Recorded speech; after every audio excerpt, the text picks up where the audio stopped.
एक म्हणणं फार प्रचलित आहे आणि ती म्हण जवळजवळ आपण आपल्या आयुष्यात एकदा तरी ऐकली असेलच. माणूस जन्मतः कधीच गुन्हेगार नसतो. परिस्थिती माणसाला गुन्हेगार बनवते. मात्र एक गोष्ट लक्षात घेण्यासारखी आहे, ज्या परिस्थितीला पुढे ठेवून माणूस गुन्हेगारी करतो ना, ती परिस्थिती तोच माणूस तयार करत असतो.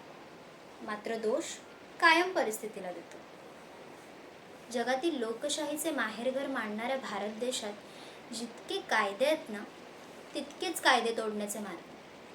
आणि त्या मार्गावर गुन्हेगारांना कोणत्या ना कोणत्या मार्गाने अभय देण्यासाठी सिस्टम ही आहेच. या अशाच सिस्टममुळे ना रास्करसारखी सामान्य माणसं शेट होतात आणि पुढे जाऊन याच सिस्टमला हातात घेतात. अडथळा येणाऱ्यांना आपल्या मार्गातून दूर करतात.